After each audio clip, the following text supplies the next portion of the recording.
पहा नवीन एपिसोड्स एकदम add free.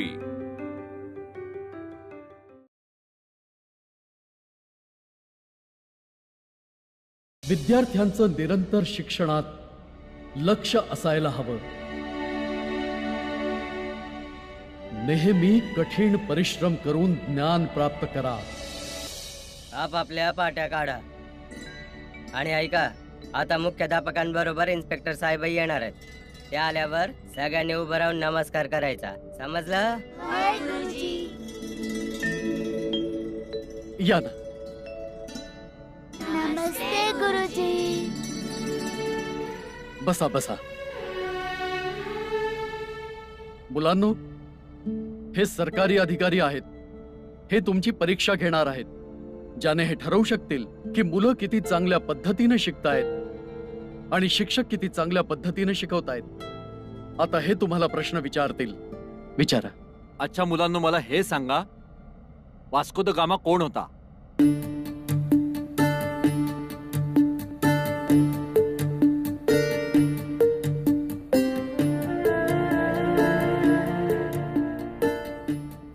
तू सांग, उभा राहा। ते दिल्लीचा राजा होता।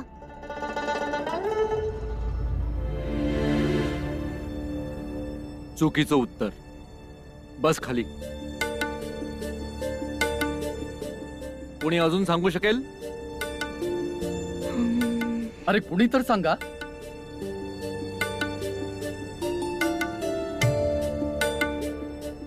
नाही सांगितलं तर चांगलंच चूप पडेल। गुरुजी, हे आम्हाला शिकवलं नाही। अरे दादा, आपल्याला शिकवलं होतं। शिकवलं नाही म्हणजे? आतापर्यंत हा विषय तर संपायला पाहिजे होता। वय गुरुजी, आतापर्यंत आम्हाला हे शिकवलंच नाही। अरे असं कसं म्हणताय तुम्ही?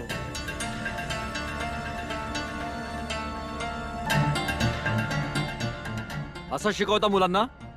या विषयाचे शिक्षक कोण आहेत? सर, मीच आहे।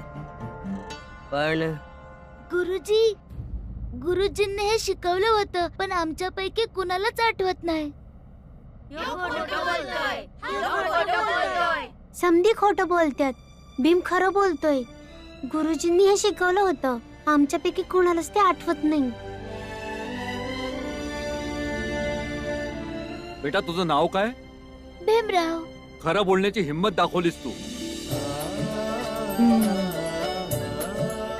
या माझ्यासोबत।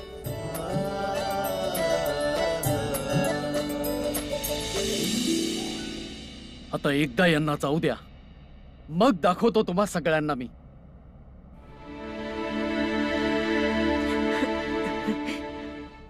ध्रुव, आता तर लई मार पडल बघ ना त्या भीमामुळे। र या भीमानं गडबड केली। वय त्यानं सांगितलं असतं की आम्हाला शिकवलं नाही, आम्हाला आठवतंय, तर सगळा दोष गुरुजींवर गेला असता। लई हुशारी मारतोय ना, भीमाला अद्दल घडवावीच लागल।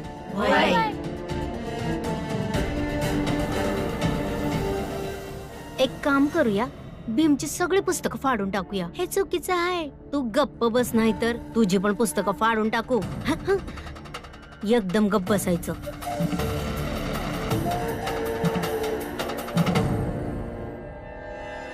तुझ्या आयुष्यात असंच खरं बोलत राहा।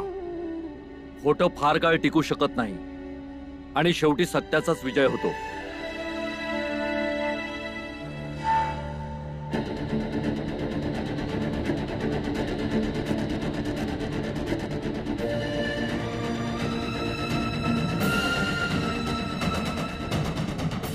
हे घे तुझं खरं बोलण्याचं बक्षीस।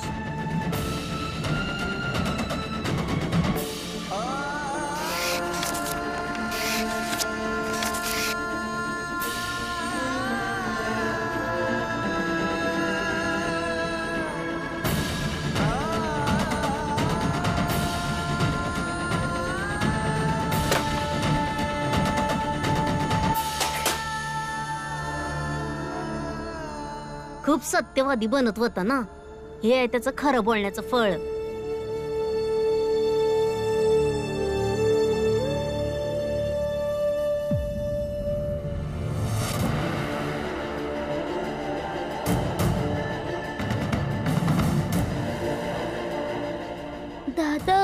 आपली पुस्तकं कोणी फाडली?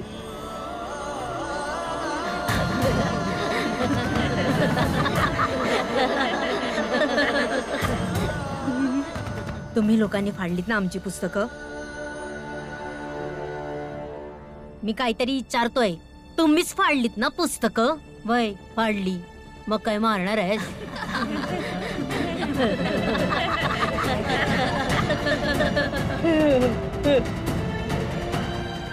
तू रागाने पाशील तर काय आम्ही घाबरू? घे, आम्ही घाबरलो.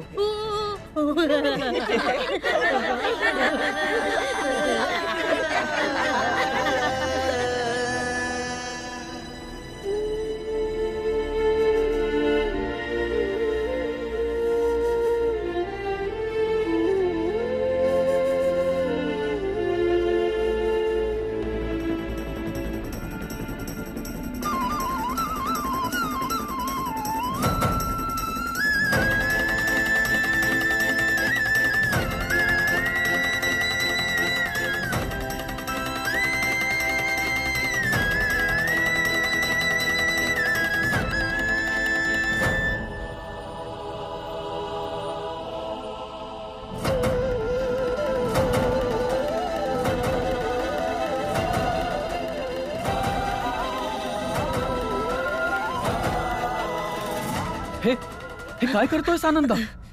गुरुजी, त्यांनी माझी आणि भीमाची पुस्तकं फाडली. मी त्यांना नाही सोडणार. माहितीये तू काय करतोयस? तुझ्या या वागण्यामुळे तुला आणि भीमरावला फक्त शाळेतूनच नाही तर गावातूनही बाहेर काढतील. पण गुरुजी, आम्ही त्यांचं काय वाईट केलं होतं की त्यांनी आमची पुस्तकं फाडली? तुझी काय इच्छा आहे? तुझं आणि भीमरावाचं शिक्षण बंद व्हावं? फेकून दे त्याला. फेक.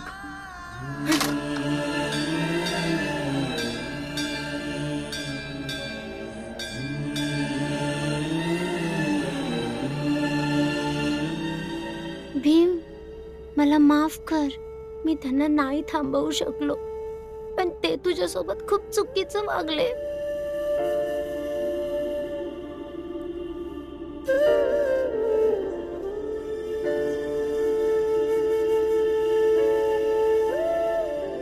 गुरुजी, समद्यांनी मिळून माझी पुस्तकं फाडली.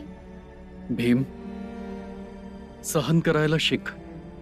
जुलमाचं वय कधीही जास्त नसतं. मुलांना असं करायला नको होतं. हा तर शिस्तभंग आहे. तुझ्यासाठी नवीन पुस्तकं येतील. तू बाबांना सांग, ते तुझ्यासाठी नवीन पुस्तकं घेऊन येतील. आयुष्यभर तुम्हाला मी सुभेदाराच्या रूपात पाहिला आहे. आता मजुरी करताना नाही पाहू शकत. आता आपण पैसे कमवण्याची पद्धत आणि कामाची निवड नाही करू शकत. नाही गुरुजी, मी बाबांना काय बी नाही सांगणार. त्यांच्याजवळ आता पैसे नाही. मुश्किलीनं 8 आणे कमवतात. मी त्यांना काहीच नाही सांगणार. वा भीम, सगळी मुलं जर आपल्या आई वडिलांबद्दल असाच विचार करू लागले तर जग किती सुंदर होईल. तुझे हे विचार ऐकून माझं मन भरून आलं. बाळा, असाच सच्चा बनून राहा. जीवनात फार पुढे जाशील.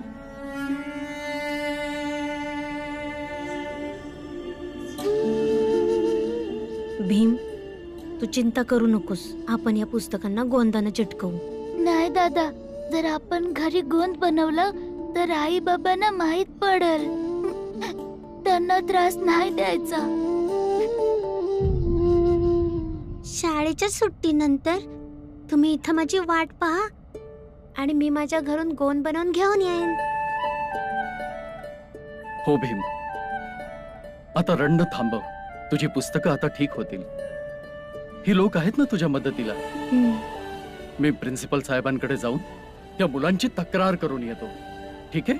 वाय गुरुजी. हा.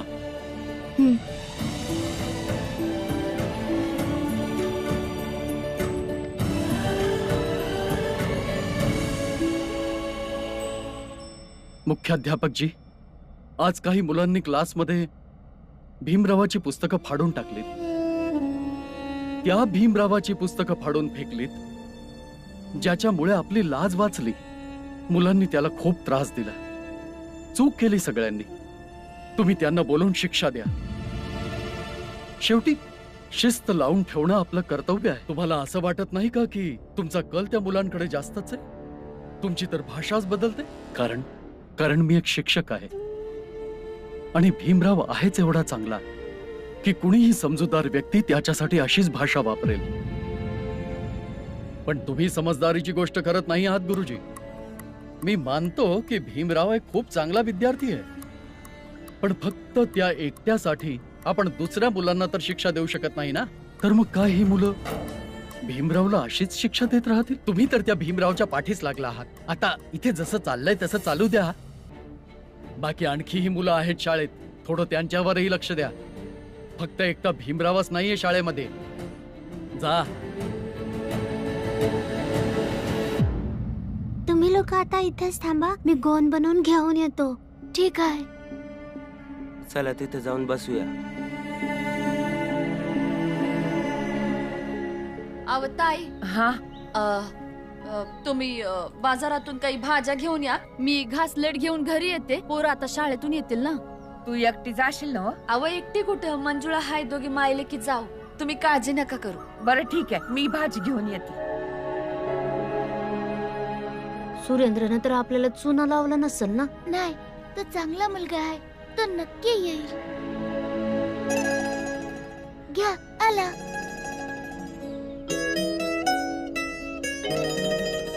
हे घ्या, आणलं. आईने विचारलं की गोंद का बनवतो, तर मी म्हंटल मी पतंग बनवण्यासाठी.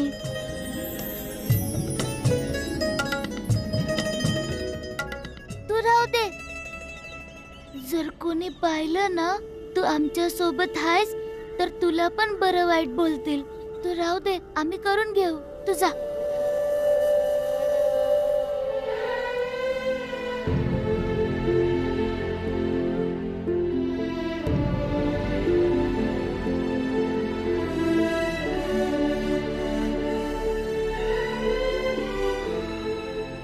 जे होईल ते बघून घेऊ. मला पण तुला मदत करायची आहे.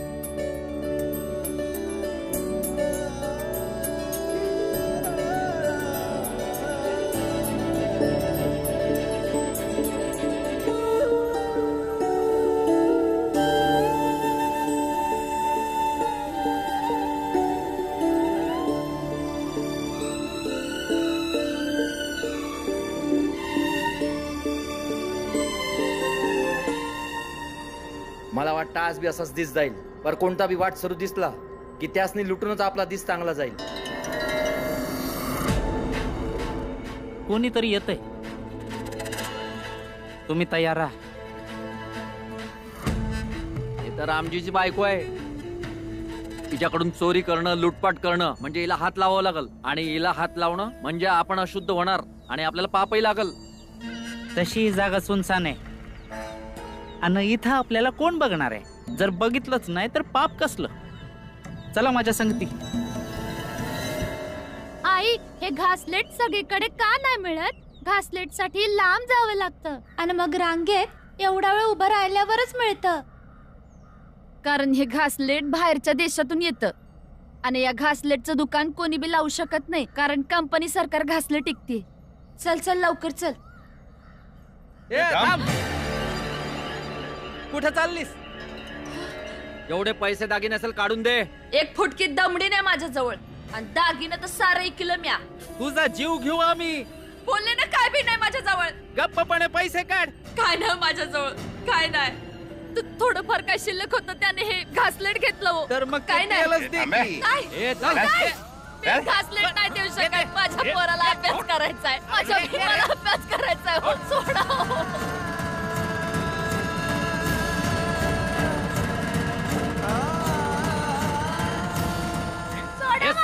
माझ्या भीमाला शिकायचंय, असं नका करू. सोडा सोडा, माझ्या भीमाला शिकायचंय. सोडा माझं घासलेट द्या.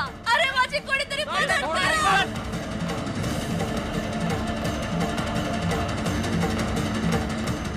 माझ्या पोरीला सोड. सोड माझ्या आईला. सोड.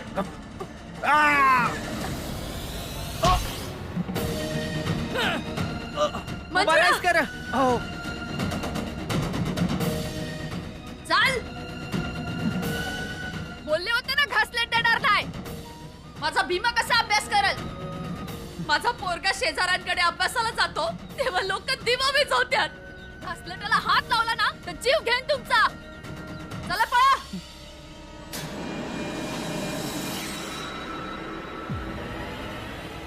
अरे अरे माझं घासलेट.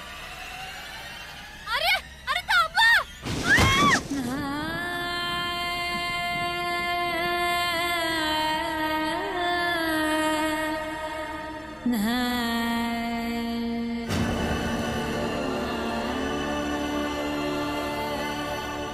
माझं घासलेट. माझं घासलेट. माझं घासलेट. माझं घासलेट द्या. माझा भीमा कसा अभ्यास करेल? माझं घासलेट द्या.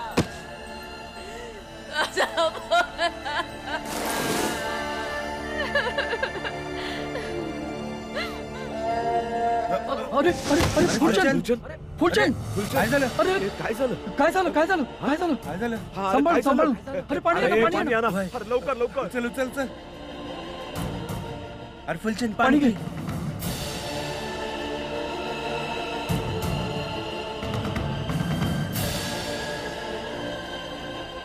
तुम्ही सगळे कामावर जा.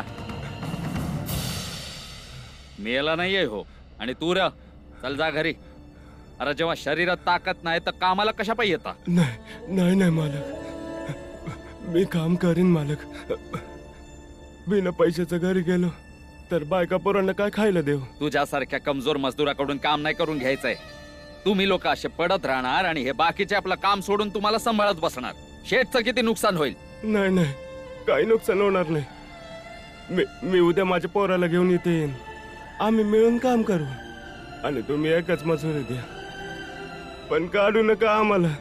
ठीक आहे, पण आजचे पैसे कापणार म्या. काम कमी केलंयस तू. मुंशी साहेब, यांच्या वाट्याचं पोतं म्या उचलतो, पण तुम्ही त्यांना त्यांचं पूर्ण पैक द्या. तू काय याचा नातेवाईक लागतोस का? असं काही नातं तर नाही, पण गरिबीचं नातं तर आहे ना. ठीक आहे, आधी तू स्वतःचं काम कर आणि मग ह्याच्या गोणी उचल, समजला? आणि तुम्ही सगळे चला जा, आपलं आपलं काम करा. चला लवकर लवकर काम करा. वहिनी, वहिनी, तुळसा, हा तुझी आई नाही आली अजून? नाही, कुठं आली अजून? कुणास ठाऊक, माझ्या आधीच निघाली होती घरी यायला. कुणास ठाऊक कुठं राहिली. काही हरकत नाही, येतच असली. वहिनी, वहिनी, वहिनी, काय झालं वहिनी? आणि तेलाचा डब्बा कुठे आहे? हिसकावून घेतला ताई. हिसकावून घेतला?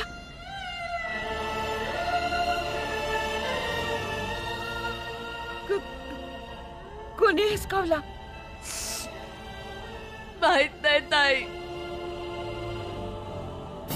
3 लोक होती, तोंड झाकलेली. घासलेटचा डब्बा हिसकावून घेऊन गेले.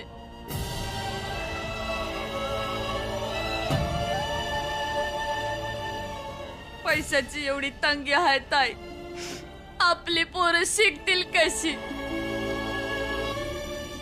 तसं तर आपल्या सावलीपासनं बी पळत्यात लोक, पण जेव्हा फायद्याची गोष्ट येते तेव्हा आमच्या हातनं घासलेट बी हिसकावून घेतात. इमान धर्म नावाची काय गोष्टच नाही. दुष्ट. घासलेट वाचवू शकले नाही ताई, पोरं कशी शिकतील? कमी पैसे होते म्हणून परत इकत पण नाही घेऊ शकले. मी तुम्हाला पैसे देते, तुम्ही घासलेट घेऊन या. डब्याचे वेगळे पडतील. राज्याला घासलेट नाही आलं तर माझी पोर कशी शिकतील? अजिबात चिंता करू नको. मीराबाई, भीमाबाई, हा आले.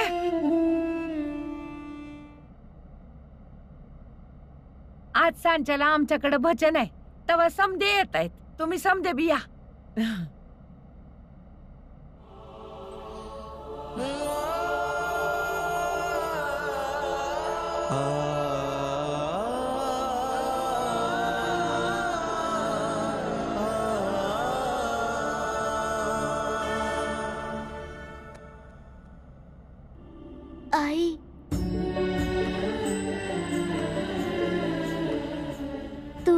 बाबा माझ्या शिक्षणासाठी किती मेहनत करता. सगळे आईबाप करतात भीमा. नाही आई, सगळे आई बाबा एवढं नाही करत जेवढं तुम्ही करता.